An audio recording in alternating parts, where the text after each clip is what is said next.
Good evening, everybody. Thank you very much for joining our virtual open event here at Hugh Baird College.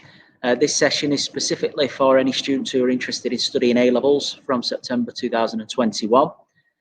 My name's Joe Poole. I'm the director of the Sixth Form Centre here at the college, and it's my job this evening to answer any questions that you have about Sixth Form, A-levels, subjects, anything at all you want to find out about our offer here. Feel free to ask a question, and I'll do my very, very best to answer it honestly and as best I can. So the format's really simple. If you have any questions, just type them in the chat page. I'll read them out and then I'll answer them as best I can. Okay? So here we go, straight in. Liam asks a question. Liam says, how many subjects do I choose? Well, it's a really good question because there have been a lot of changes in A-levels over the past few years, and you might have brothers or sisters or older cousins or friends who've done A-levels, and they might have chose 4. Well, things have changed now, and students here pick 3 subjects and they study them for 2 years. And it's really important to know that A-levels have gone linear now. So what that means is you study those 3 subjects over a 2-year period, and with A-levels being exam-based, then you attempt all of the exams at the end of the 2 years. So it will be 3 subjects that you choose, and you can choose from 27 different A-levels, but we also offer 4 BTEC subjects, and we offer a diploma in criminology. So you can choose any subject combination and study those 3 subjects for 2 years. That's a good question, Liam. Thank you very much. That's a great start. Like I said, if you have got any questions, just pop them in the chat and I will read them out. So next up, we've got Olivia, and Olivia has asked, will I be supported with my university application? Again, it's another really good question. And what we find is most students who come to Sixth Form, most students who do an A-level study programme, do so because they want to then progress on to university 2 years later. Now, before I go into that, I must stress that you don't have to want to go to university. We support a lot of students who come to Sixth Form because they want to carry on their education and maybe then want to progress to full-time employment or an apprenticeship, okay? But the majority of our students, around about 75 to 80% every year, tend to go on to university. And we give you a lot of support because that process, applying through a body called a UCAS, which stands for the Universities and Colleges Admissions Service, it's quite tricky, it's quite complex. So what we do is at the back end of year 12, so usually after Easter, around about April time, is through your weekly personal development session, we will take you through every single stage of the UCAS process. So things like how you apply, filling in the application form, how to make decisions about choices in terms of which universities you want to go to or which course you want to study. We also then talk you through your personal statement, which is your chance to really sell yourself to universities. So you'll be given an assigned personal tutor. They will deliver your personal development sessions around UCAS, and they will support you on a one-to-one basis. We do also have a facility in the college called the Pod, where we have careers advisors, trained careers advisors in there who can also support you with UCAS. And what we do is we really support every single student who applies to UCAS, but our first priority is students who are early applicants, who maybe want to apply for things like medicine, dentistry, veterinary science, or are applying to Oxford or Cambridge. So we assign them somebody who will specifically look after them and make sure that that's the best possible calibre of application that they can submit. So in short, Olivia, we give you lots of UCAS support. We talk you through and walk you through each stage of the process. And we make sure that when you click submit, that you've made the right choices around your course, the right choices around which universities you're applying to, and your application is as good as it can be. Thank you very much. Next question is from Emily. And Emily asks, she's obviously been listening. Emily says, can I study 4 A-levels if I want to? Well, being honest, Emily, the majority of students study 3 A-levels. And the reason for that is because the majority of our students progress onto university or onto a higher level apprenticeship. And both apprenticeship providers and universities look at the grades that you acquire from 3 A-levels. So that's why we go with 3. And A-levels are tough. You know, they're very intense. It's a really difficult 2 years, enjoyable, but difficult and challenging. And what we want to do is make sure that you've got the right amount of time in your own time for independent study to concentrate on those 3. However, in saying that, we are always open to discussions with students if they want to study a 4th subject at A-level. And of course, that would depend on the timetable and as to whether it works. And we would also be looking specifically at your GCSE grades. And if we felt that it did work as a combination, if your GCSE grades were high enough and it was the right subject choice for the right reasons, then we would facilitate that. And an example is this year we've enrolled a few students who've taken further maths as a fourth subject alongside maths. It worked, the GCSEs were high enough, it linked with their progression pathway and what they wanted to do, and it was the right decision. So it will be a case-by-case basis, but the answer is yes, it is a possibility. Thank you, it's a really good question again. They're coming in thick and fast. So the next question is from Matthew, and Matthew says, when can we come and look at the campus? Well, Matthew, you've hit on something really important there, because in usual circumstances, we'd be gearing up for an open evening now, where we'd open our doors and students from all across the region could come and have a look around our facilities, which you can see behind me, and they would get the opportunity to talk to our subject teachers. Now, because of the current COVID-19 situation, we're not able to just open our doors and let hundreds of students in. That would be the wrong thing to do. So what we're doing is we're having a virtual open event specifically for A-levels. So there'll be more information about that on our website and on our social media outlets in due course. So that's one opportunity. If you go onto our website as well, there's also an opportunity to take a virtual tour, so you can have a look around the place and get a feel for the place.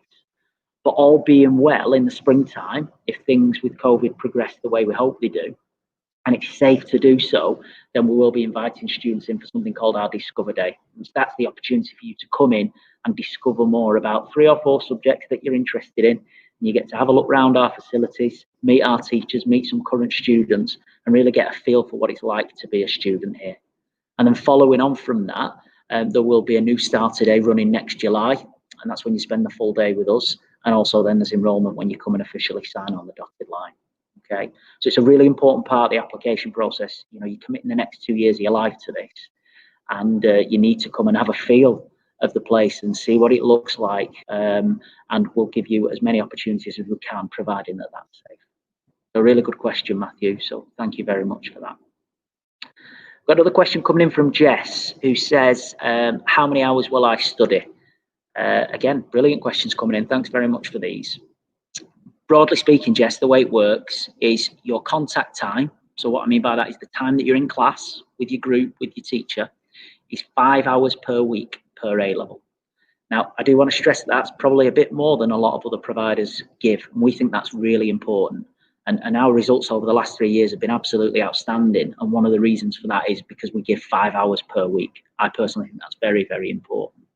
So essentially, you will be doing 3 subjects. So there's a bit of numeracy here. 3 subjects, 5 hours per week per subject. Your contact time in college will be 15 hours for your 3 A-levels or your 3 subjects that you choose.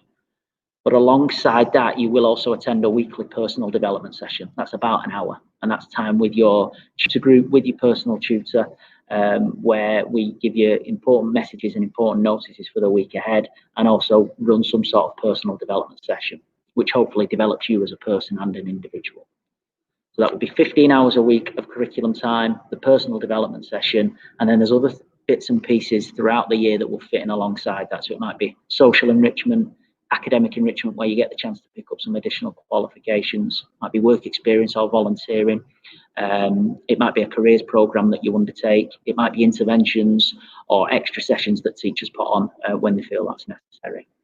What I do want to stress as well, though, Jess, because that's a lot of contact time, is that we will expect students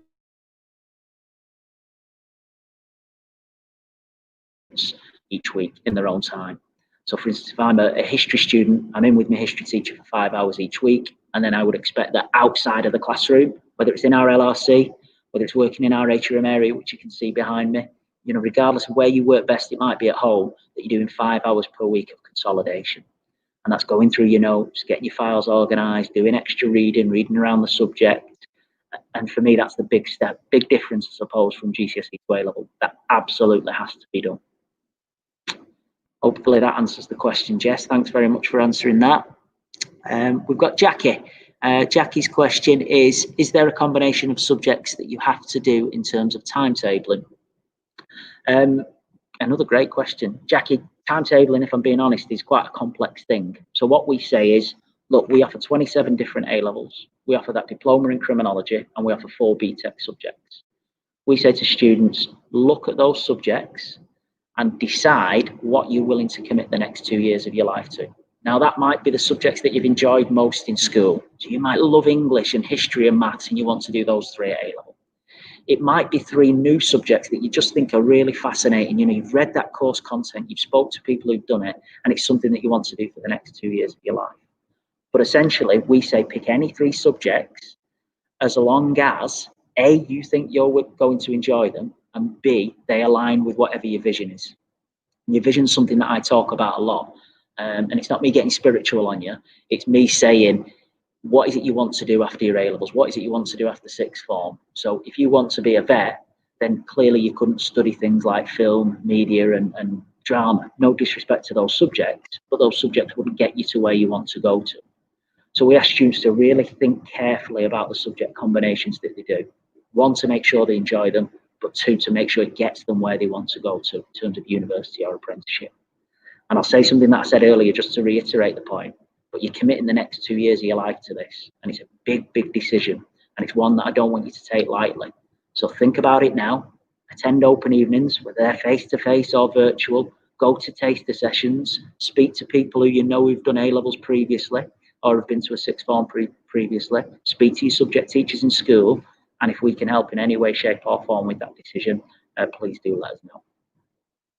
Thank you very much. Another question we've got coming in from Paul. So Paul must have been listening earlier when I spoke about enrichment. So he says, what enrichment options are available? Well, broadly speaking, it's such a big question, that, Paul. There's a number of different aspects to enrichment. So there's enrichment in the classroom and through your subject. And what I mean by that is I challenge my staff to every term put something on for students by way of a guest speaker or a trip or a visit of some description. Now, that's difficult at the minute for obvious reasons, but in a usual year, that's what I'd expect to see in every subject, every term. So I see that as a form of enrichment because that's bringing the subject to life, it's providing context, and it's giving you experiences and skills that you might then use for a university apprenticeship or employment. In addition to that, I think there's enrichment opportunities offered that are more academic, something that you can add to your CV or a UCAS application or an apprenticeship application that's going to stand you out from the crowd. So we give you the opportunity to take some additional qualifications. So things like the extended project qualification, which is known as the EPQ. Universities love that, and that's something that you might be able to do in your own time alongside your 3 subjects. We also offer things like core maths, which is the equivalent of half an A-level, and it's for students who are doing numeracy-based subjects but not necessarily studying maths. So again, they can come out with that on top of the 3 subjects. I won't go through everyone in detail, but there's an opportunity to get involved in things like Duke of Edinburgh. We offer a Microsoft Office specialist qualification, which is where you get a certificate from Microsoft, so that's very cool. So there are those additional qualifications, something that you can put on your CV, you can put on a university application as well. But alongside that, I'm mindful that I want students to enjoy their experience here. And sometimes I want them to take a break from the 3 subjects because A-levels are very full on. And I want you to meet new people and really have a great experience. So we try and offer what I call social enrichment throughout the week. So that might be something like 5-a-side football in our sports hall. It might be a debating society. It might be a knitting club. You know, we change that every year. We refresh that every year. And we want students to have a say in what they want that to look like. So if students come to us with an enrichment opportunity, with an enrichment idea, and we can facilitate that, then we will do that. And the final thing I'll say on that, because I think it links to enrichment, because we're talking about enriching your experience, is that we offer lots of careers programs. So we work with NCS, we work with the University of Liverpool for their Scholars Programme, we work with organisations like Social Mobility Foundation for their Aspiring Professionals Programme, and Career Ready as well for their Career Ready Plus programme. So there's an unbelievable amount of opportunities for you to get involved in and to add value to your CV and to improve your experience at the college. And it's something that I'm proud of. I think we do that very well. I can't believe how quick that time has gone. It feels like I've been talking for 2 minutes, but hopefully we have come to the end of our 15-minute slot. So hopefully you found that useful. Genuinely, I'd like to thank you for joining us this evening and thank you for asking the questions that you've asked. They've been absolutely brilliant. If you are interested in joining us, please visit our website and look at the subjects that we offer. You can contact our admissions team and they will deal with any queries that you have, and keep checking our social media outlets. But the final thing from me before I say thank you and good night is make sure you apply. Applications for September 2020-21 are now open. So get your application in and we'll invite you in for an interview. Okay, thank you very much for your time. Take care and good luck with year 11.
Hello, people. How are you doing? My name's Graham Peters, tutor here at UB College, course lead for sport and also public service. Hi, I'm Steve Kelly. I'm one of the public services lecturers at UB College.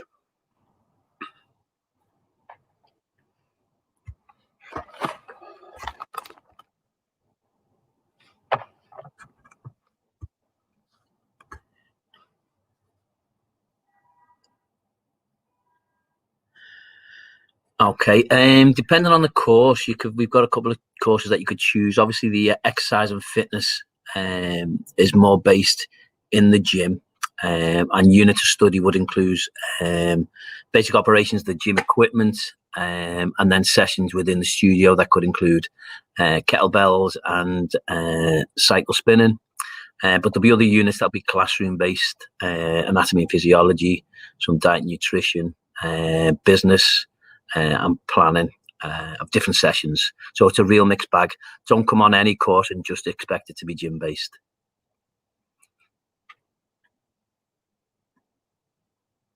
Okay, I've got a question from Sophia who asks, how much practical stroke theory is public service courses? Okay, well, we try to mix up the theory with the practical, so you're getting a good element of theory alongside a good long bit of the practical session as well, which is going to help people who are going into entrance exams or entrance tests at different public services. Okay, and throughout each course, we sort of identify what area of uniform services that you're going into, and do an individual learning plan and an individual assessment of your fitness, and try and work well with each person in each group to achieve their practical and theory based.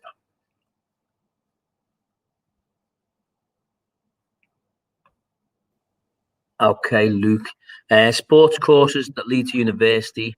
If that's your plan, your best bet would be to do the BTEC Level 3 Extended Diploma in Sport, because that carries the official UCAS points, which would enable you to do really pretty well any sports-based course at most, if not all, universities. So if that's your plan, that'll be your best bet, Level 3. So you'd need some decent GCSE grades to enable you to get onto that. The majority of the other sports courses tend to be vocational based programs to enable you to go straight into the workforce. Okay.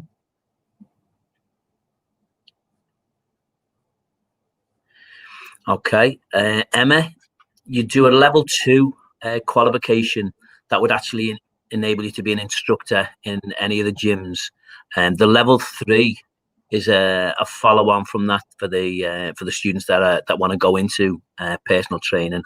And with the personal training, then at a Level 3, then you can go and work in the gyms, not just as a fitness instructor, but be able to work as a personal trainer, working on a one-to-one basis. So normally it'll be the Level 2 first to enable you to work in the gym, and then Level 3 to specialize as a personal trainer. Okay, one for me. Oliver asks, what enrichment options are available? Okay, well, it depends on what course that you go on to, or what level that you go on to. Enrichment is a big part of the public services. We do a lot of enrichment, i.e. we work with go out and do riot training with the police. We also offer Duke of Edinburgh as well across all the different levels. So if you're doing a 1-year course, then we try and aim the silver and the bronze towards the 1 years. And if you're doing, as Graham's explained, about an extended diploma, which is a 2-year course, we try and offer the gold awards for our students in that. Enrichment, okay, it works alongside with our work experience, and it's a big part of the public services.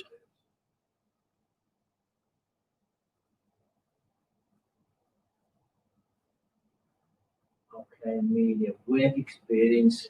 It usually tries to be incorporated into most of the programs. I'd be a little dubious to promise that right now, just under the current circumstances. Because as you know, obviously yesterday, actually from today, all gyms are closed, and that would be where the majority of work experience would be. But hopefully, if all clear, our students this year will eventually get in to some of the local providers. some in the gym downstairs. So some work experience here. Previously, we've been into schools and get experience working with children as well. But again, we're not in there at the moment due to the COVID restrictions. But hopefully, if lifted, we'd look to get that back on board. But I can't promise that. Sorry.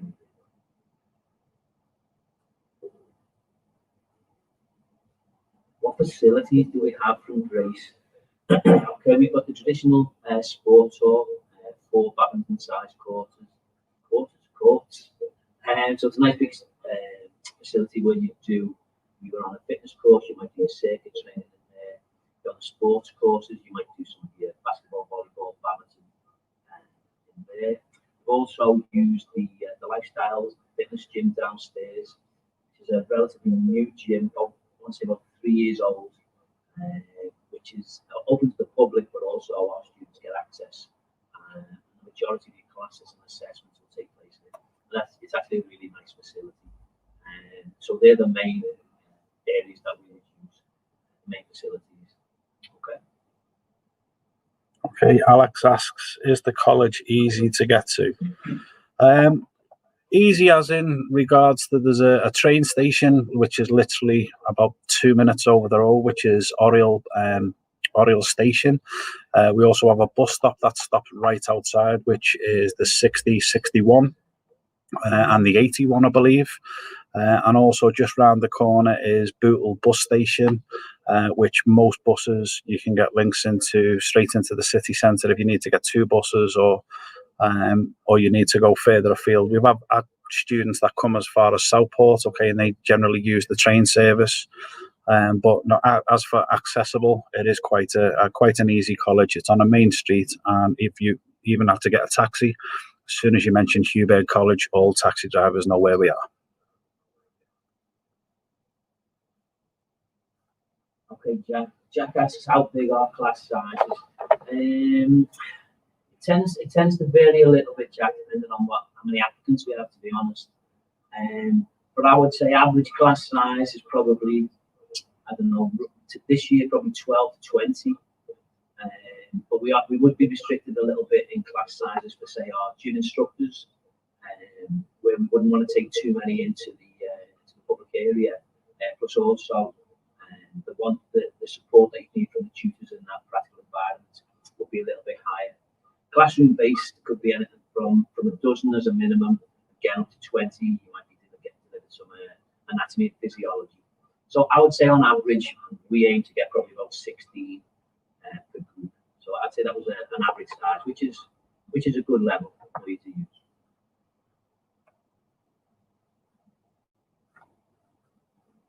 Okay, so Kia, sports course help you go to a sports science path or degree.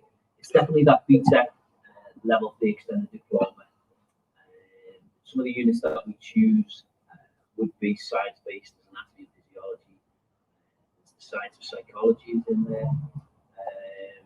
So you could go and do a degree following on from that. And the beauty of the program is there'll be 14 units, which then allow you a real breadth of choice. And pretty well any of the degrees out there, probably apart from physiotherapy, would be accessible through our extended diploma.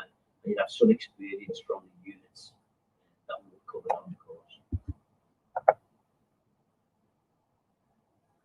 Okay, another one for me. Liam asks, is college different to school? Oh, we get asked that all the time. Okay, the difference from school is, I think it's the atmosphere amongst it. Okay, with school, you're more expected to go to school. With college, you're wanting to come to college. Okay, so it's a different environment altogether. Okay, because a lot of people that are here because they choose to be here and not being here because they've been told they've got to be here. So straight away, the classroom environment's totally different. Okay, you're coming into college and doing a course with lecturers in the college who are specified in that field. So instead of being teaching you 4 or 5 different subjects, okay, they're just teaching you this subject that's what you want to hopefully achieve your qualification in.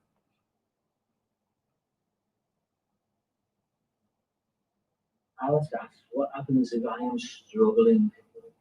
Okay, Alice, we have a couple of systems. I'd expect you were struggling in my particular unit that we would deliver. And I would first of all expect you to come and just ask me and say, Graham, for some reason, whatever, I'm falling behind in work or I'm struggling with some of the concepts.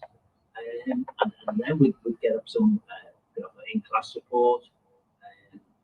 For that type of situation, then I would just encourage us to come down and see me, if it was my unit. And we'd have a little small one-to-one tutorials that can be arranged to support that. But then we've got some study support specialists within the college that could help with whether it be writing skills that need working on. We have students on the past that have done various different short courses to help in writing skills and research skills. And again, as Steve said, we've got a real plethora, where you're struggling, a real plethora of specialists within the college that would help you specifically with any areas that you are struggling. But as long as you told us, we'd love to support you as much as we could, as quick as we could. So you can't just sit there and say nothing, because we won't know what we don't know. You've got to tell us straight away that you're struggling, and we'll get things in place to help you. Okay, another one for me. Mia asks, can I change my mind about the subjects I choose? Subjects, I'm guessing if she picked, if you were picking public services and you want halfway through you wanted to go onto sport. Okay, well, the way things happen is normally we have, at the start of the academic year, we normally have a window at the start, which is a window for you to obviously come in, start the course. And then people, after the first couple of weeks, they normally think, it's not the course that was decided for me. You come and speak to one of the staff members and just say, I don't think this is the course that I want to pursue. I think I need to change to a different course. And then we'd obviously take you to the student services, get them to speak to you and give you guidance, and then we get you moved on to the course, which is another choice that you can do within the college. And we generally do that within the first few weeks, because if you come onto a course, you're going to know pretty quickly whether this is the course that you wanted to do or whether this is the course that is not for you.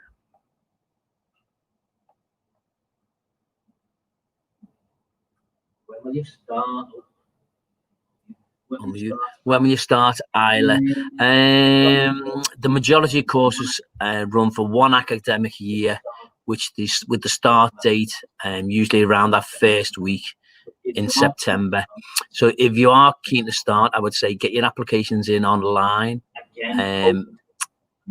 Again, COVID permitting, we might actually have some face-to-face interviews and show rounds with guests, so you can actually come and see the college. And then, providing you have the entry, if you have the entry requirements, you'll be up at a place almost straight away for that following September. There are some January starts, but as yet, I don't think we have any that are for sport at the moment. So it would be next September if you aren't already at college. So that'll be your start date.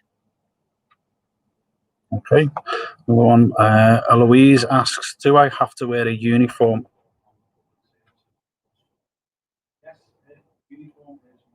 On the public sequence of the course.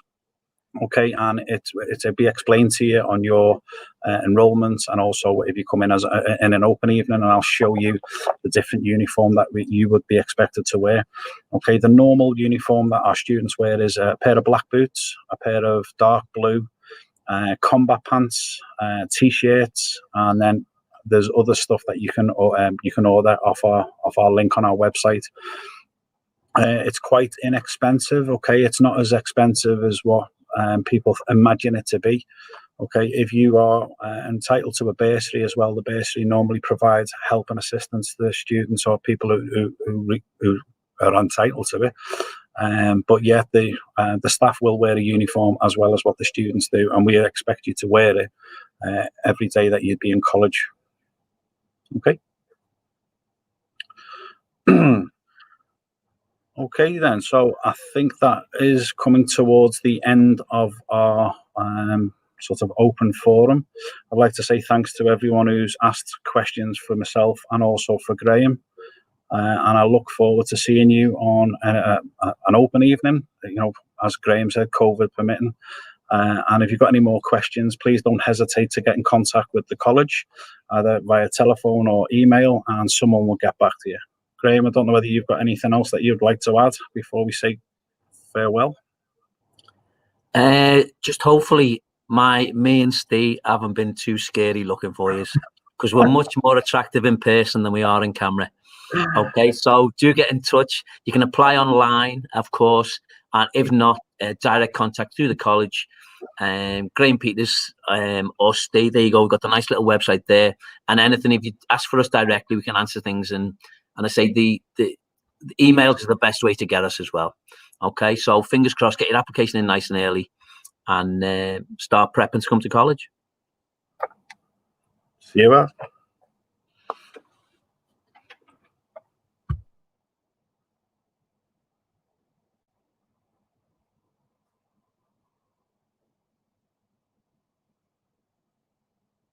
You can both exit now. Thanks very much.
Hi, my name's Gail O'Hara. I'm the lecturer for the Floral Design courses from the level 2 through to the level 3.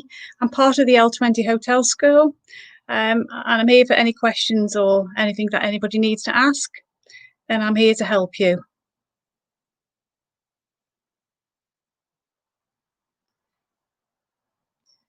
Hi, Olivia. You don't get paid to come to college, okay? So no, the answer is no to that one. You don't get paid to come. There's no funding for you to come, so I can't really answer that one. I think we'd have to get in touch with finance via the college and see if there's any kind of help you can get, or whether there's any help you can get from your local job centre or things like that. Sorry, Olivia, can't really help with that one. But if you give me an email, then I can always find out for you and then call back and let you know. As part of our floral design courses, you do need a uniform. It's part of your PPE. So we wear a lovely pink polo shirt with the Hubert College logo on and floral design course. And so you need it as part of your PPE. You can't do any of your exams or your assessments without it. So yes, we do, and you do have to supply it yourself. Unless you're on a bursary, in that case, then you will get some help towards the purchase of your uniform. Hope that helps you, Amelia.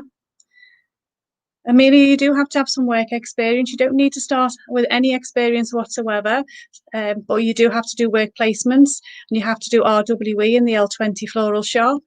You find your own placement out in the industry, and you have to do 150 hours throughout the academic year. So it equates to 1 day per week. Where you go along to a shop in your area. We will always check them out for you as well, make sure it's safe for you to go and that you are enjoying the experience. We do try to line up our students with the shops, so we find a little bit out about yourself, and then we can kind of tell you which shops you'd fit into.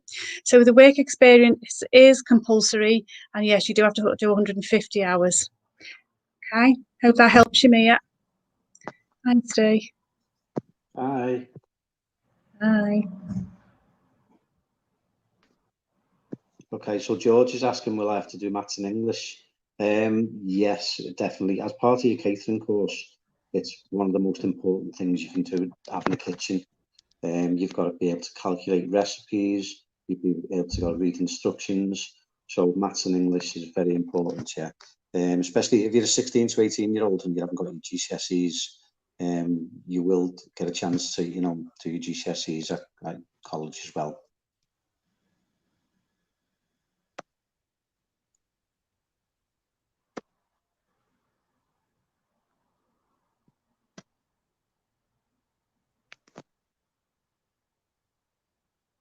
Aaron asks, what do we do on the catering course? Okay, so I think it depends on what age you are. 16 to 18-year-olds are doing a diploma in professional cookery. Adults do a technical diploma level 2, which can progress to a level 3 technical diploma.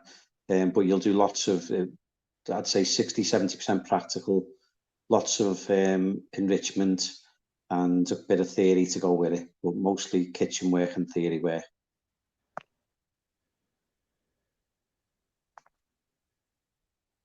Harry's asking, will I have to do exams when studying on one of the hospitality courses? Most of our courses have end exams, so we have a theory exam and a practical exam for most courses. They range from like a 2-hour theory exam around February, March time, and your practical exams around April and May.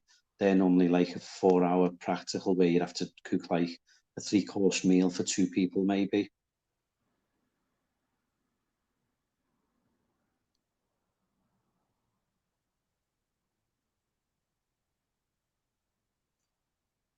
There's one off Megan there. What GCSEs would you have to get in school for both catering and floral design? Do you know what? I think the most important thing for me is not how many GCSEs you get. It's how interested you are in actually, getting a career in hospitality. I'd rather have students on the course who have got are willing to learn, who are passionate about the industry, who love cooking. And, we can work on the GCSE side of it when you're actually here at college. But you don't need any formal GCSEs. you know, to actually get on one of our courses, just a, you know, a keen interest in them.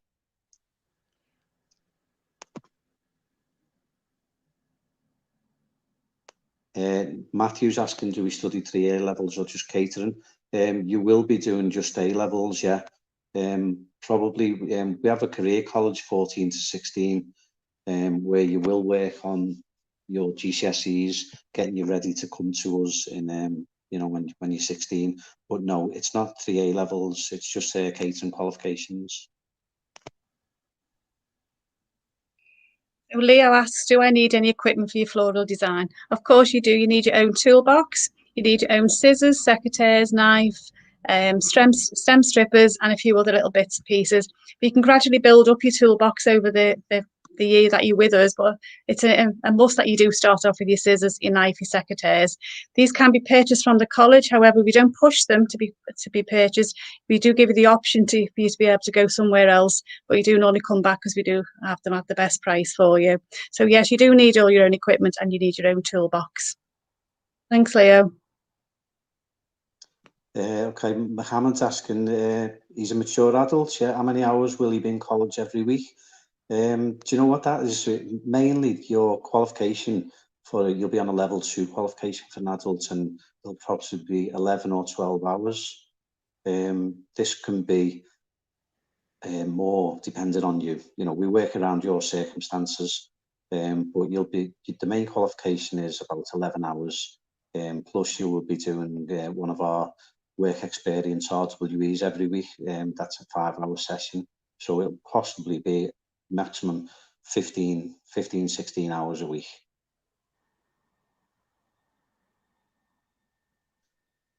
Grace, question from Grace. You've never cooked before, will I get any support? Of course you will, yeah. All of our classes, we've got a great team of academic support workers. The support in the college is brilliant anyway. You know, it's outstanding.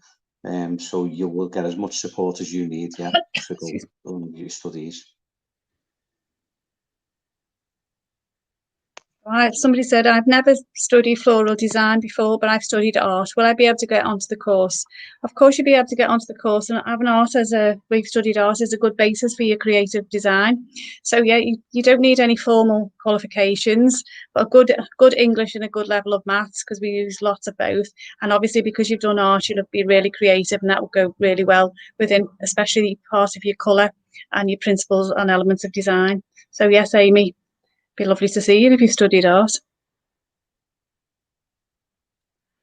Okay, so ISD, he's asking, what's the L20 restaurant like? Do you know what? It's an amazing place for you to learn all your trade. We've got a fully functioning restaurant which can seat up to 70 guests.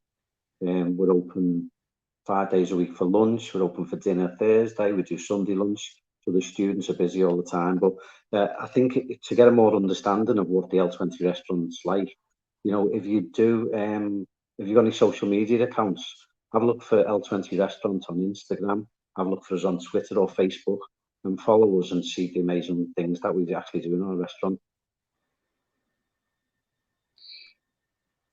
Amy, so what placement opportunities are available?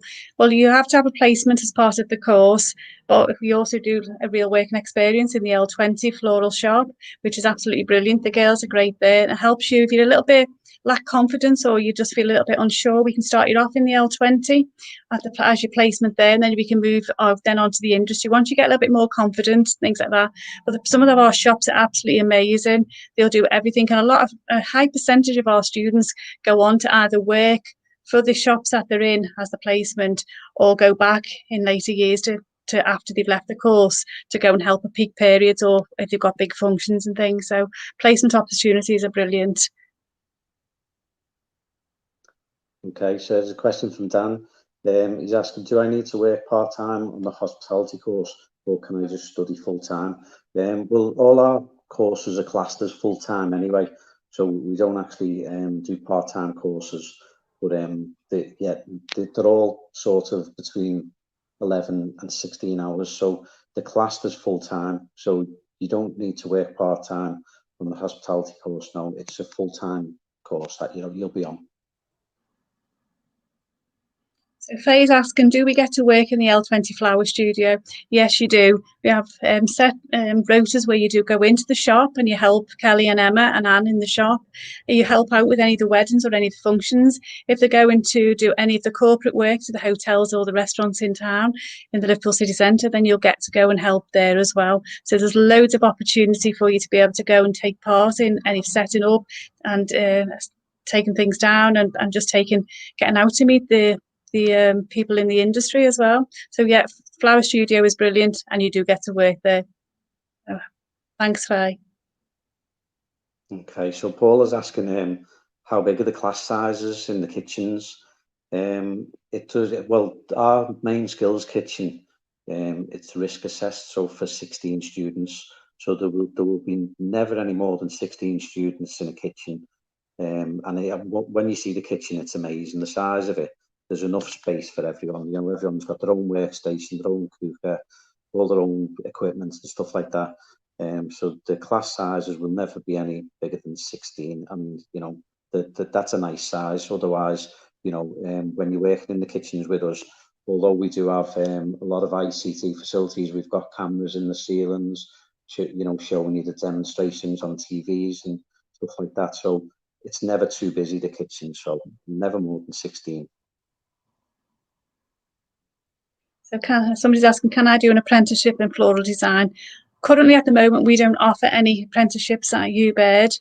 So not unless we're going to start looking into the future, whether we can start offering them again. So sorry, no. Okay, do we get to work with any professional chefs? Throughout the year in the L20 restaurant, we actually have a lot of themed evenings. We have some really good guest chefs coming in from the Liverpool City region and from further afield. We've had some really good chefs in the last, I'd say the last 6 or 7 months, through Gary Usher, Ollie Martin, you know, chefs off Great British Menu, stuff like that. So the professional chefs all come in, you know, to work with you guys and do some amazing things with you. But don't forget, you know, it's you've asked, do you work with professional chefs?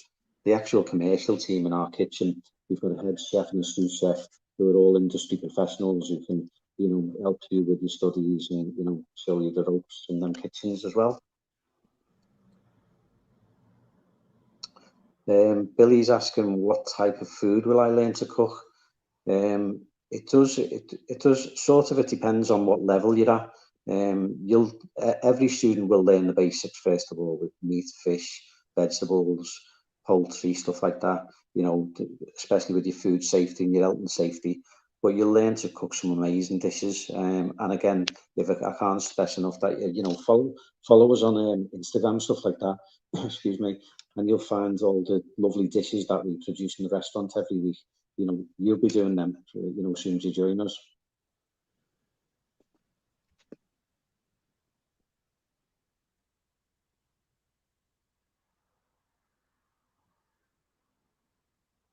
Okay. Gail, do you want to answer that, Megan? Yeah.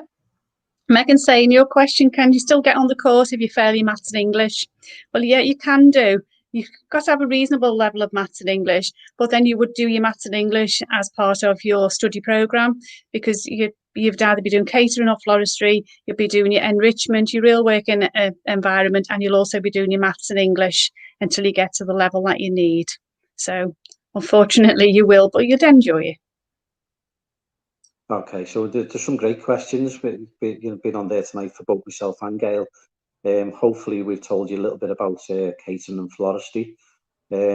Thanks very much for joining us tonight. You know, if anyone does want to apply online, just go onto the college website, and if you've got any questions, if you haven't asked one tonight, and you know, just get in touch with us via our social media channels or on the website. Thanks very much everyone for joining us tonight. Thank you.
Hello and welcome to Hubert College's live question and answer session for digital technologies. My name is Stig Jensen and I'm course leader for digital and engineering. And we have Richard Hunt as well with us tonight. Richard, say hello. Can we hear you? Yeah, I'm here. Great, thanks, Stig. I'm Richard. I run the course Computing. Fantastic. And we're looking forward to answering all your questions tonight about the college and the courses in general.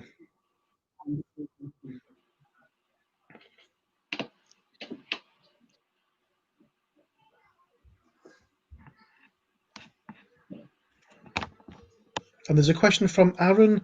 Hello, what are the courses like? Richard, do you want to take this one? Yeah, so we've got 3 main courses that we offer. First of all, we offer 2 level 3 courses. The first one is in computing, which covers sort of like if you're really interested in programming, sort of general programming, and so kind of like just about programming anything you can imagine. We do a lot of AI and stuff like that in it as well. We've got game design, which, as you might guess, focuses on the game development, but also 3D modeling and stuff like that. And then we've got our level 2 computing, which is if you're really interested in becoming a technician in the future, if you like getting your hands on hardware and software, then that's really a good course for you.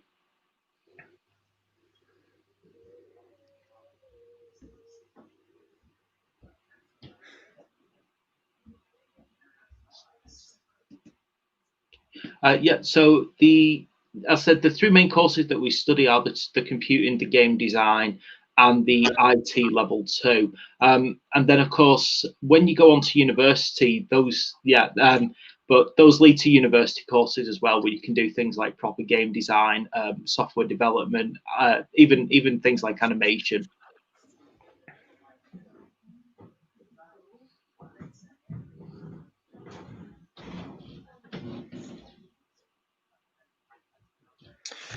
So there's a question from Amelia. What enrichment options are available?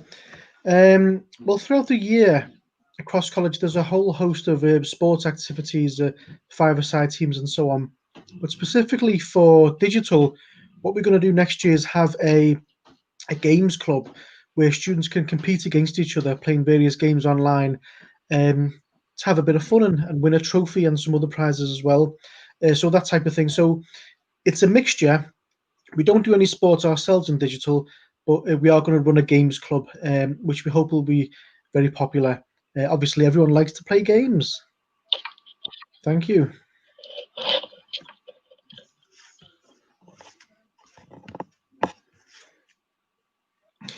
So George asks, will I gain work experience? Yes, George, we have a dedicated work experience team whose job it is to find relevant work experience for students, at least 2 weeks in industry.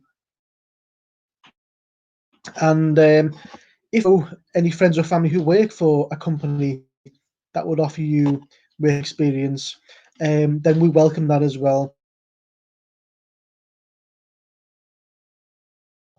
So the work experience placements are always good. If you are interested in games design or being a technician or programming, whatever it might be, we do our best to match your interests with the particular work placement.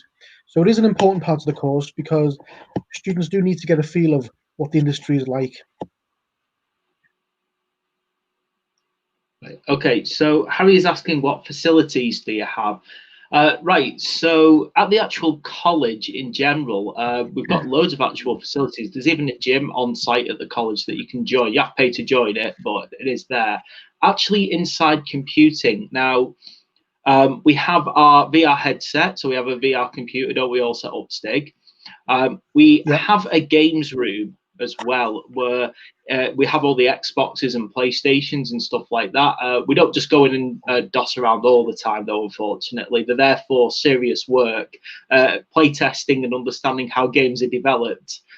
and for playing around with and doing nothing.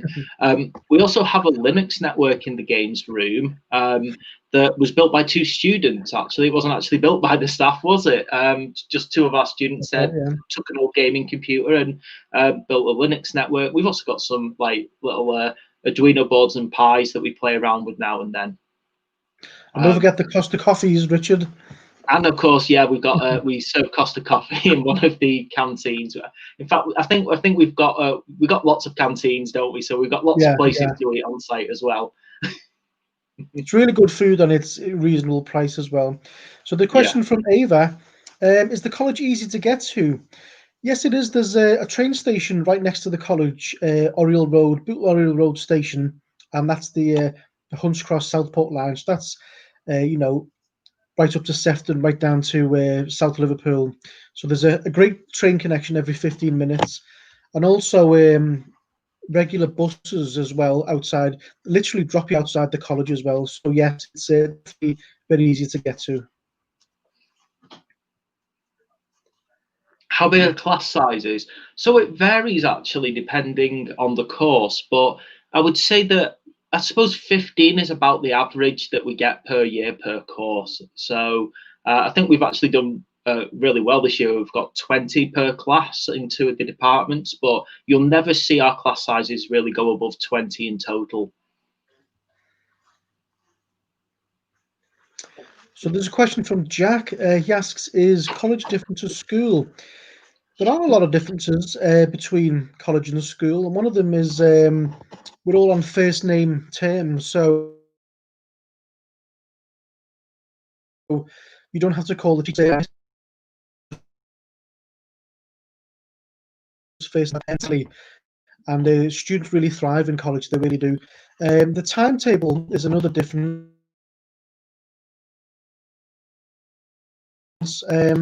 You won't be studying as many hours actually in the college itself, whereas in school you're in every day from 9 till 3:30 or 4. But in college, say you're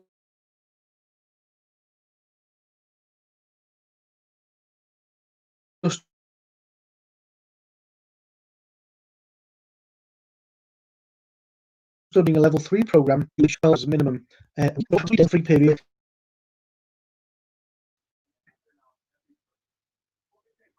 I think Richard's connection has suffered a mishap, so I'll answer the question from Sophie. She asks, what happens if I'm struggling in the subject? Well, the first thing to do is make sure that you tell the teaching staff what the problem is. We can offer you class support with academic support workers, and we can set you action plans to give you a realistic timeline of catching up with work. We have a very good virtual learning environment called Microsoft Teams that we use now, and we're available throughout the week for any messages. If a student's struggling with a subject, they can message us and we'll get straight back to them the same day. So I think we're very like that in the digital technologies. In fact, the whole college, if a student is struggling, we're always there to help and to guide you through to hopefully get the highest grade that you can get.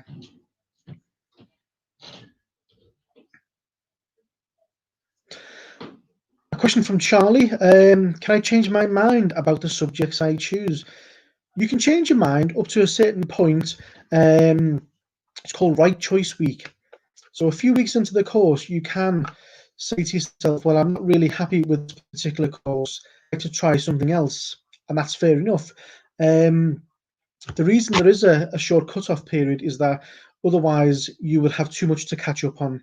But the good news is if you have decided you've made a mistake, then yes, you definitely can change your mind. But you can't leave it for 2 months because obviously you would have you will then struggle to catch up with the subject. Question from Grace. When will I start? It's usually the first week in September, and we have what's called an induction week, where you get to know the layout of the college, get to know the staff, what the course is all about, all the facilities, the important ones like Costa and so on. And then the course itself would then start the week after. So usually about, I'm not quite sure what the date will be next year, but around about the 5th or 6th of September, 7th of September. And and the academic year runs until the 3rd week in June the following year.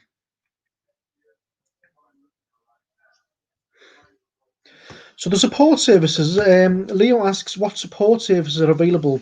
Quite a few, actually. For example, financial support. There's a dedicated team of staff who can offer financial advice and guidance with regards to bursaries or getting a travel pass. So it depends on parental income, and it depends on how far away you live from the college. You can get a bus pass or a train pass. There's also pastoral support. So once a week, you will meet with a progress coach who will monitor your attendance and keep in touch with your family at home, your parents or your guardian. We have academic support. So if you need extra help in the sessions, we have academic support workers. It's like a teaching assistant, if you think about the same role in schools. And also we offer a counselling service, so that if there are any problems that you don't feel you can share with friends or family or the teaching staff, we can arrange for a counsellor to speak to you, and that's in complete confidence. So, there's a whole range of support services to help you guide you through the academic year, and hopefully to make your stay with us a pleasurable one and a productive one. Richard's back online. Good. Aaron's asking, how many computers does the college have? Right, Aaron. Well, IT and digital ourselves, we have, hang on, let me just run this through my head now. So we've got about 6 rooms full of computers. One room, A109, that has kind of like computers that were bought specially for a combination of engineering and computer games design. A106 has the gaming computers. They're proper gaming computers. They're there to actually create 3D games, 3D models. Then we've got A104, which has got some pretty reasonable computers for doing like programming on. And then we've got some general ones. And that's just in one building. Obviously, there's loads of computers in loads of different parts of the college. They're in the library, and they have all the software we need. But you can only use one at a time. You can, yeah. Right, may I ask how many hours a week are we in college? Right. So when you're on a course with us, you're classed as being in education full time. So your course hours per week is considered to be 35. Your actual time in college usually is about 13 hours a week.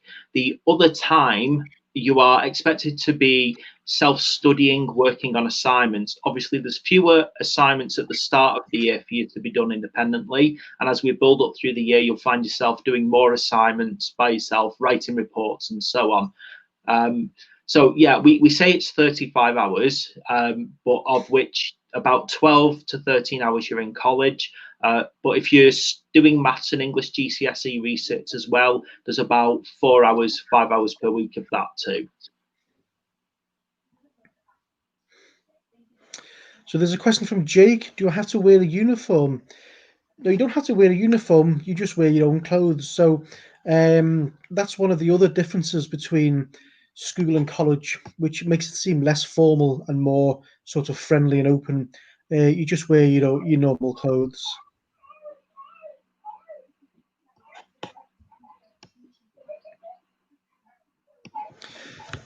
Okay, I'd like to thank all the potential students who've asked us questions tonight, and hopefully we've answered all the questions and to your satisfaction. If you've got any further questions, then if you go onto the Hugh Bird website, just go to Google and type in Hugh Bird College. You can actually go to general inquiries and ask any more questions. You can apply for courses on the website as well, and hopefully we'll see you soon. Thank you very much. Thanks very much.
Hi guys, my name is Michelle Caswell and I'm one of the English GCSE tutors at Hugh Baird.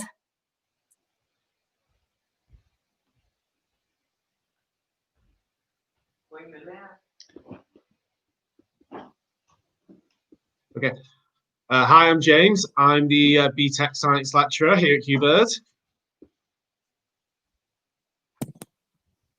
Hi, I'm Tanya. I'm the ESOL lecturer at Hugh Baird College. Hello, I'm Fozia and I'm lecturer in maths in Hugh Baird College.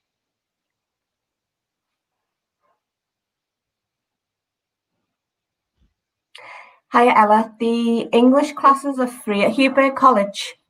You don't have to pay for them.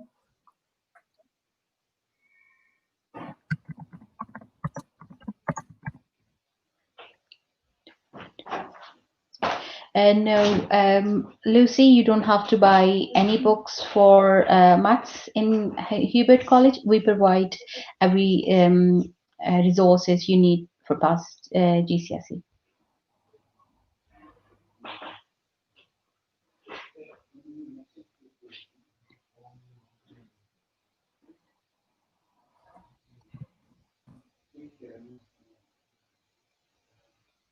Hi, Luke. Thanks for your question.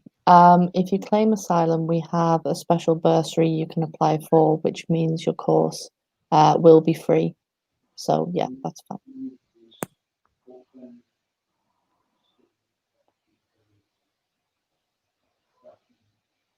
Hi Mandy, thanks for your question. As we said before, the English course is totally free, so you just need to enroll and you don't have to pay a penny.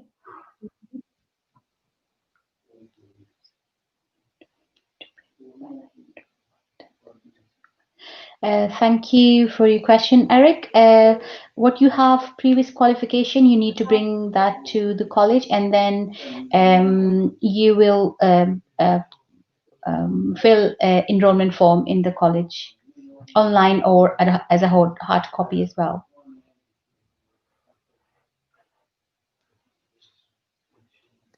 Hi, Sal. Thanks for your question.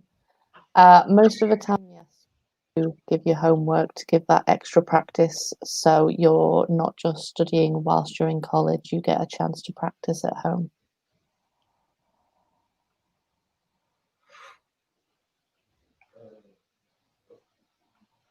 Hi Randy, so we have different age ranges in all of the classes we have. We actually have 14 to 16-year-olds in year 10 and 11. Then we've got 16 to 18-year-olds, and then we have classes for adults too. So a full range of ages at Hugh Baird College. Thank you for your question, Ollie. Yes, we do have trips in science. Obviously, not quite at the moment with everything that's going on, but hopefully, once all that dies down, yes, we do plan to have trips in science. That'll mostly be local trips to nearby museums and factories, and then hopefully building on stuff that's a bit bigger.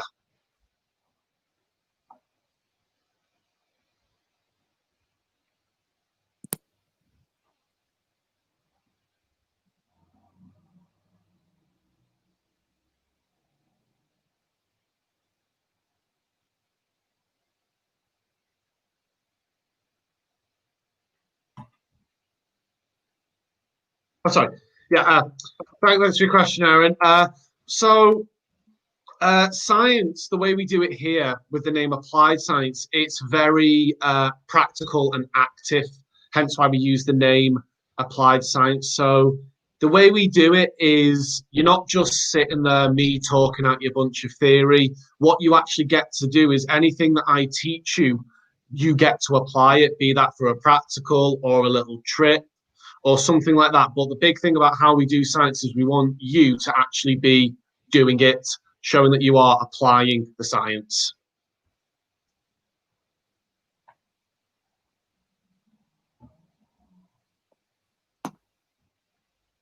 Hi, Miranda. Thank you for your question. We do ask that students speak English whilst we're in class time. That gives everybody a chance to practice the language in a safe environment so you can develop and use it, which you might not be able to at home or in the supermarket, for example.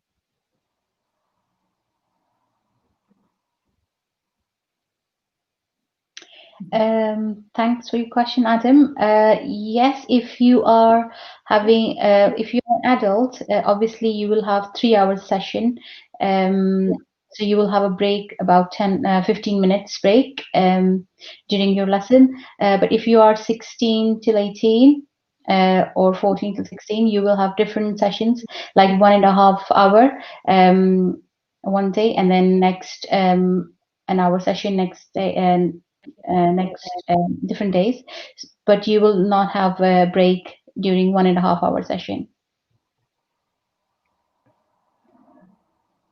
Hi, Harry. So thanks for your question. We've got a couple of libraries, more than a couple of libraries across college. We've got one in our Balliol Centre on the 4th floor.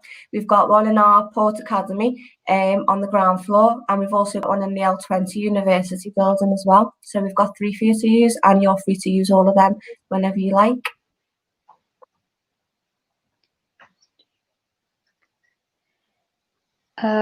We don't have maths classes on the weekend, but we do have evening classes. If you work full time, you can join our evening classes, which is for adults only. But we don't have for 16 to 18 or 14 to 16 in the evening or weekend classes. Okay, thank you for your question, Will. Yes, there are exams on our science courses. So depending on which level you do, on level 2, there is 2 science exams that you sit in February.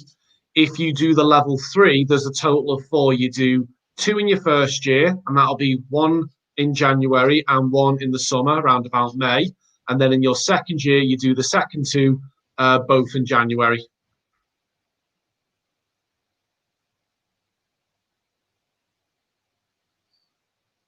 Okay, thank you for your question, Aaron. Yes, we do it. As I was saying before, we do science experiments in the college. As I said before, a big part of applied science is focusing on that word applied. So you actually get the opportunity to actually physically do or see it done through a trip, to actually see the science in action. That's the big part of it. So yes, you do lots and lots of experiments.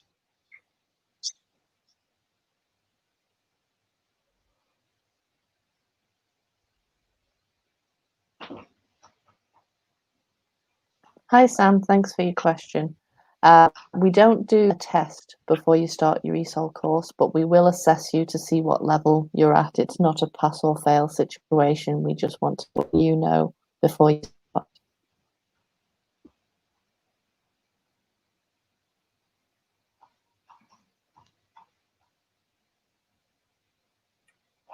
Hiya, thanks for your question. Of course, you'll receive support. A lot of our adult students in particular haven't studied for a long time, obviously because they've left school, they haven't got the qualifications in school or whatever. So sometimes adults can go quite a few years, many years. Sometimes I've had adults who've been out of education for 20 years. And yes, we can support you with lots of different things. It's also an assessment that you can take with learner support if needed, if you have any learning difficulties, and we can put some support in place in that way. But if you just wanted some support, just generally, all you'd need to do is ask your tutor for that, and they will give that to you.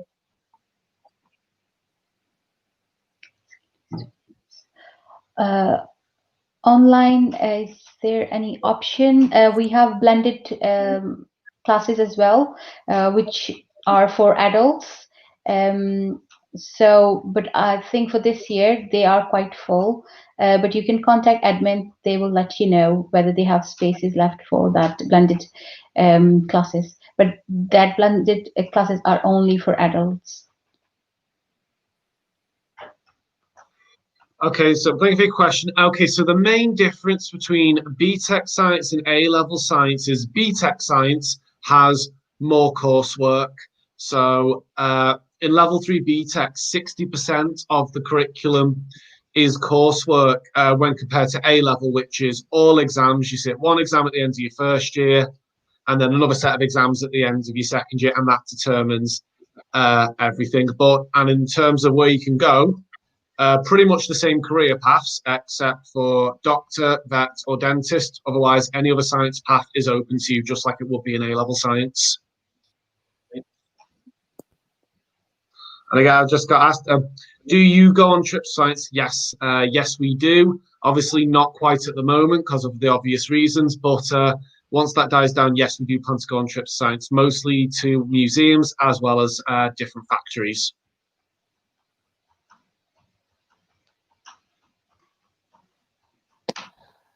Hi, Sam. Thanks for the question. We currently run a different range of ESOL courses. We do your general ESOL course, but we also run employability, progression, and integration courses. And these all allow you to explore employability, other courses at the college, and also, depending on your qualifications and your level of English, you can go on to apply for some of our university courses as well.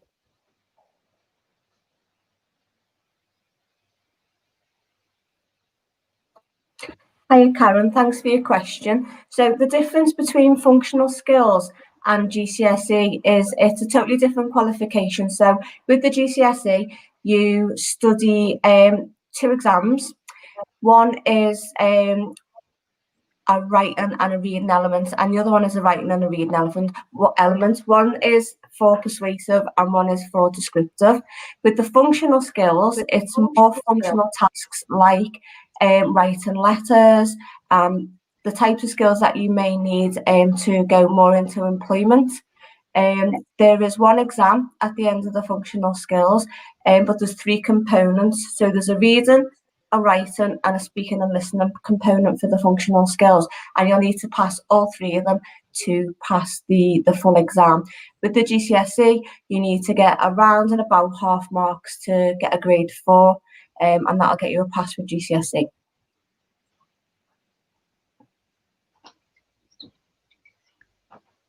Yes, you can study both GCSE English and GCSE Maths at the same time. Yeah. Thanks, Yasmin.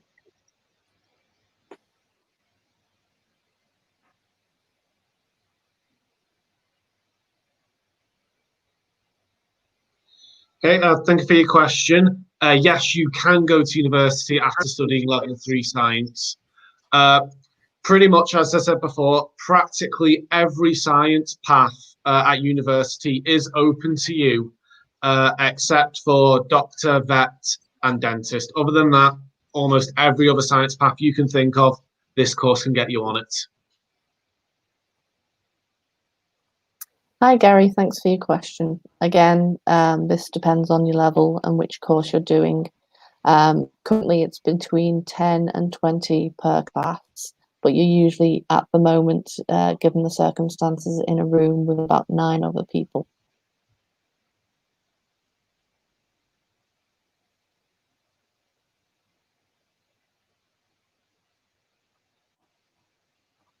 Hi, Rachel. Thanks for your question. So hopefully, our college, with all of our courses, we want all of our students to get to go into employment. So after you finish your GCSE, obviously depending on what other qualifications you've got and what you want to do, then that is sort of, and that's your choice. So hopefully with your GCSEs, you'll be able to go on to employment afterwards. But then if you would like to, if you also have a level 3 qualification alongside your maths and English qualifications, you could look at further studies. So you could look at maybe going to university as well.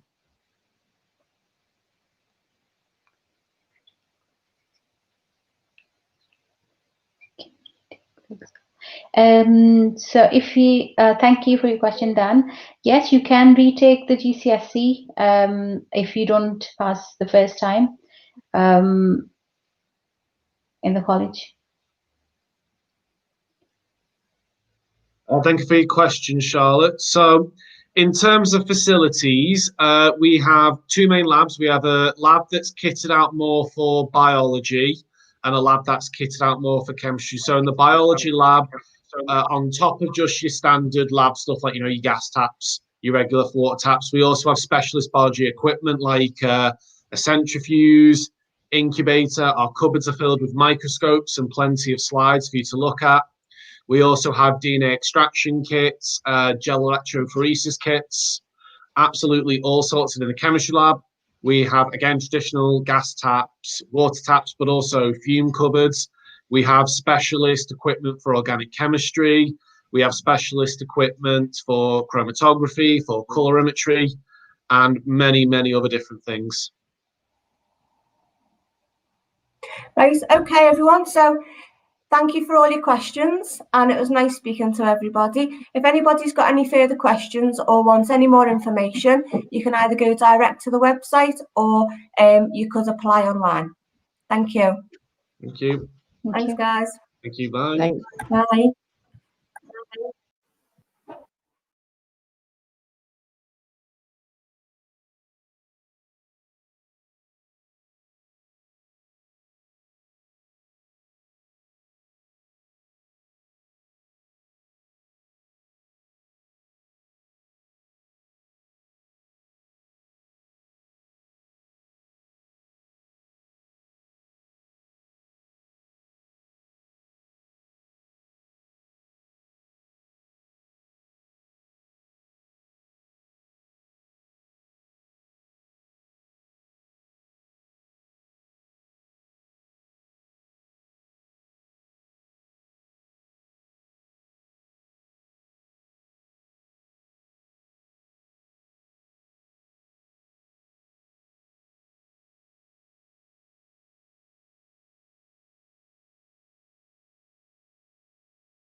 Good evening, everybody. Welcome to the T-Level Q&A. My name is David Rigby. I'm the Vice Principal Curriculum and Quality at Hugh Baird College, and it's my pleasure this evening for the next 20 minutes or so to just let you ask me any questions you like around T-levels, and I'll endeavour to give my best response. So fire away.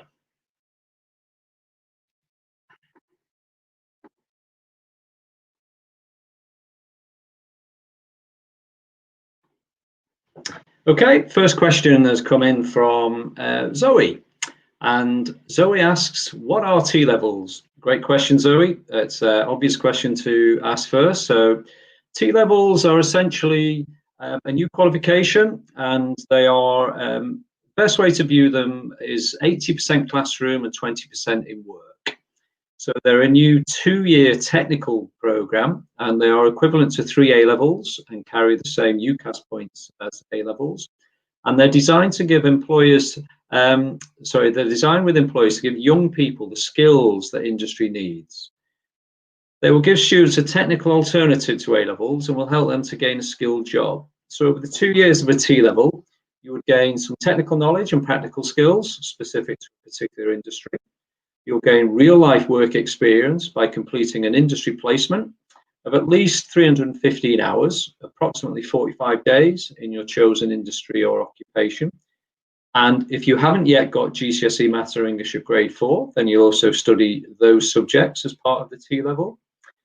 In terms of what T-levels will be available, well, over the following years, T-levels will be available in a wide variety of employment areas. But from September 2021, you'll be able to study a T-level at Hugh Baird College in one of 4 areas: health, healthcare science, digital, particularly digital infrastructure, and construction, particularly electrotechnical engineering. And in terms of the 4 levels of T-level pathway that we're running, they'd be suitable for you if you're thinking of eventually working in careers such as nursing, as a laboratory technician, in cybersecurity, for example, or as an electrician. Thank you for your question, Zoe.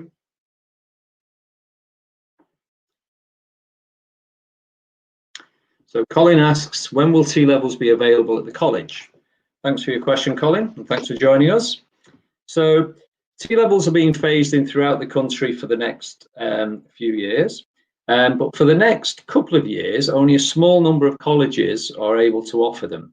And I'm proud to say that Hugh Baird College is the only provider of any type, college or otherwise, across the whole Liverpool City region, where you can study and start a T-level from September 2021. Thanks for your question, Colin. And Ben asks, how will I know that a T-level is for me? Well, thanks for your question, Ben. So essentially, the government and employers have developed T-levels with the following young people in mind. They believe you'll be keen to experience the world of work and develop your employability skills. They believe you would value the opportunity to develop technical skills within both the classroom and the workplace. You'll be keen to start a career when you're 18 and move into a more advanced role, or you may wish to progress to a higher level apprenticeship or a degree course at university. So if that sounds like you, then the T-level will be the perfect opportunity. Thanks for your question, Ben. Matty asks, how will a T-level be assessed? So there are different elements of the T-level, and basically there is an assessment that will take place through a combination of exams. There'll be coursework that will be completed throughout the 2 years.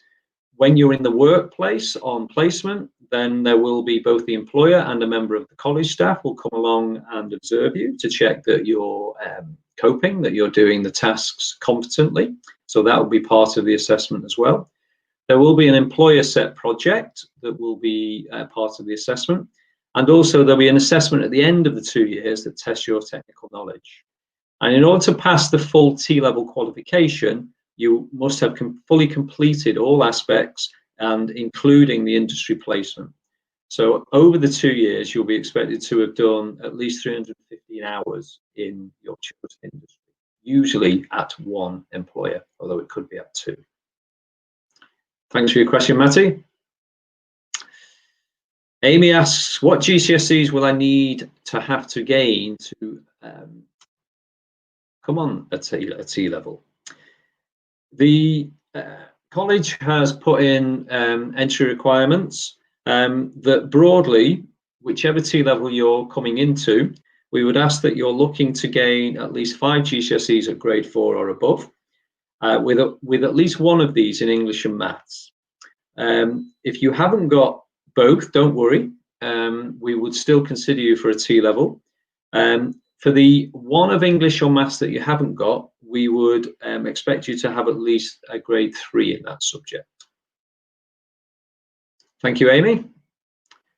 Sam asks, how would the industry placement work? I think this is a very good question, Sam, and one that really, I think, is something to illustrate a key difference with T-levels compared to any other program that is on the market for 16-year-olds.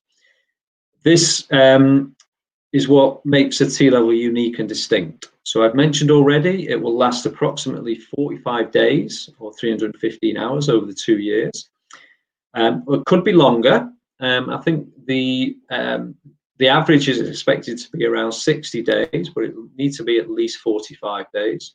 And that can be done in any pattern you like. So that could be a mix of days in the first year or second year. It could be all front loaded in the first year. It could be all taken in the second year.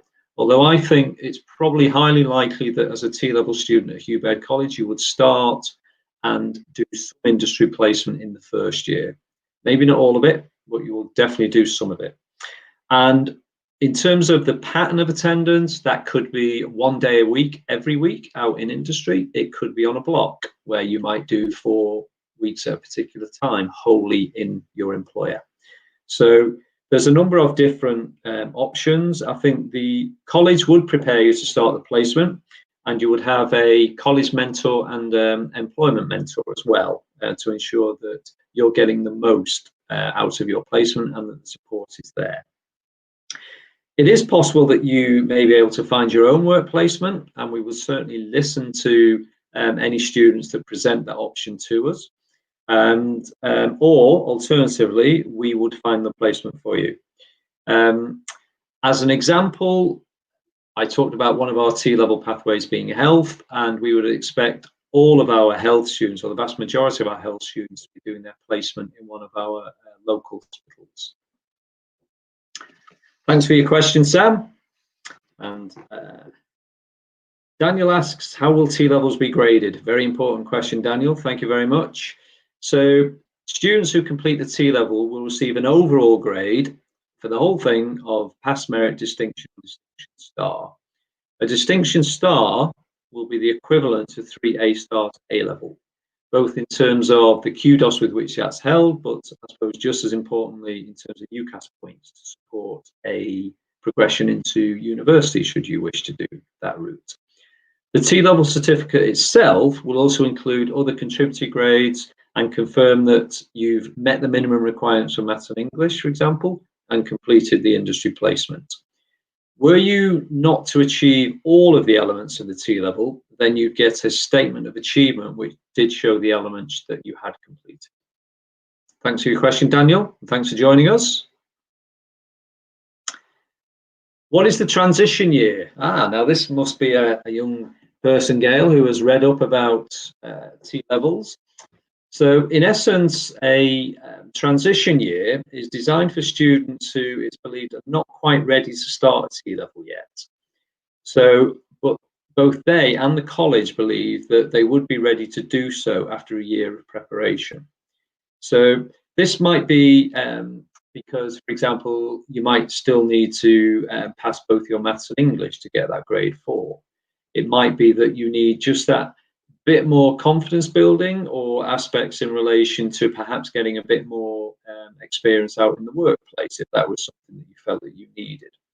So the transition year would, as its name suggests, would last a year and would involve some aspect of maths and English study. If you already had those subjects, then you wouldn't do that. but we will probably still improve your literacy and numeracy skills during that transition year that you are with us. We would strongly focus on the development of employability skills, and it would include a work placement of varying duration, depending on an individual's perspective. And I think that would be one key thing around the transition year. It would be very much tailored to you as an individual. The purpose would be that probably at the start of the transition year, or certainly during the transition year, you would be identifying which T level you are particularly keen on progressing into. And we would then support you by introducing elements of, say it was health, we would introduce elements of the health curriculum within your transition year as well.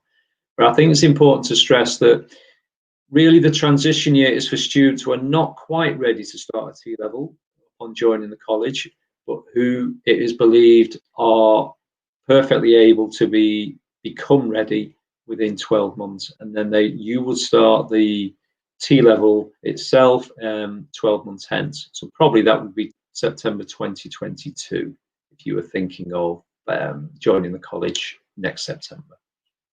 Thank you, Gail. Very good question. I like that. That's someone who has been doing their background reading. And John asks, John, another person doing their background reading, I feel, how does a T level differ from an apprenticeship? Good question, John.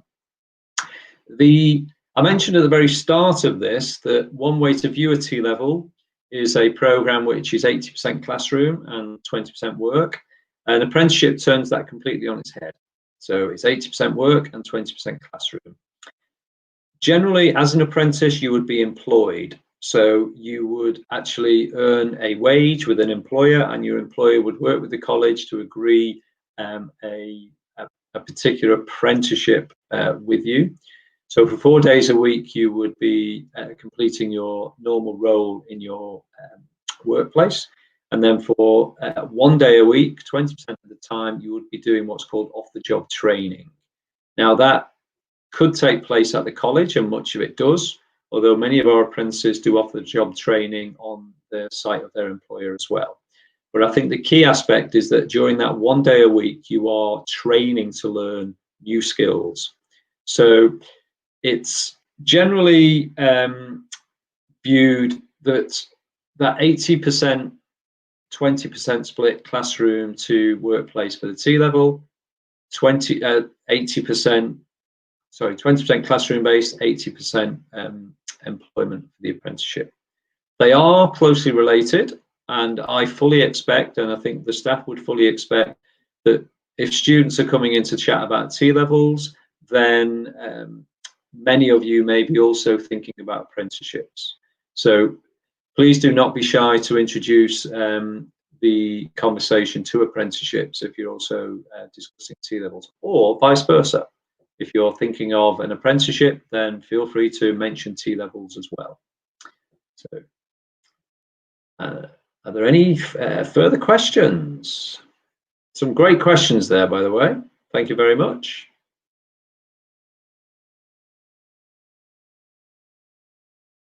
No, I think we're probably. Gemma asks, can I go to uni after studying T level? Good question, Gemma. Yes, you can.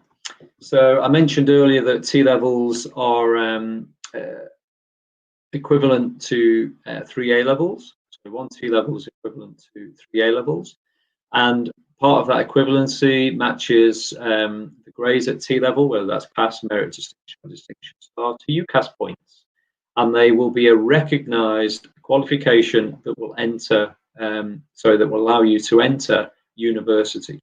I think the aim is that generally for a student who has done a T level, say you do a T level in health, you would be generally moving into a university course that is supporting you onto that employment journey to eventually work in the health sector.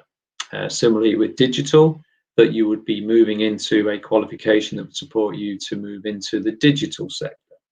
Alternatively, I think one aim of T levels is that there could be and should be perfectly valid, high quality employment opportunities for you to consider upon leaving the college at 18. So universities are one option, but they're by no means the only option.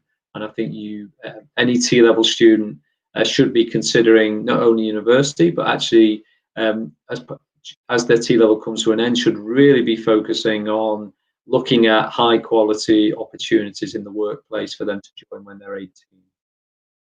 Thank you for your question, Gemma. Okay, I think that's about it from myself. So I hope you've found this extremely useful. Some great questions there. And in terms of the questions we've been able to answer, you know, lots of different topics have come up there, but I'm sure there'll be many others that questions that we've not been able to answer. So if that's the case, then feel free to contact us. Please look on the college's website. We have a dedicated space in terms of T-levels, and the URL is on the screen now. And there'll be an opportunity there for you to leave your email address and to ask any specific question that you wish. And the college will be more than happy to get back to you. So I hope you've enjoyed this. I've certainly enjoyed answering your questions. Thanks for joining me.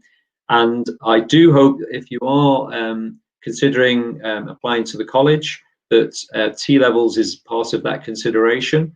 And I'd just like to finish off by once again reiterating, you will not be able to study a T-level anywhere else in the Liverpool City region in September 2021. So please come to Hubert College.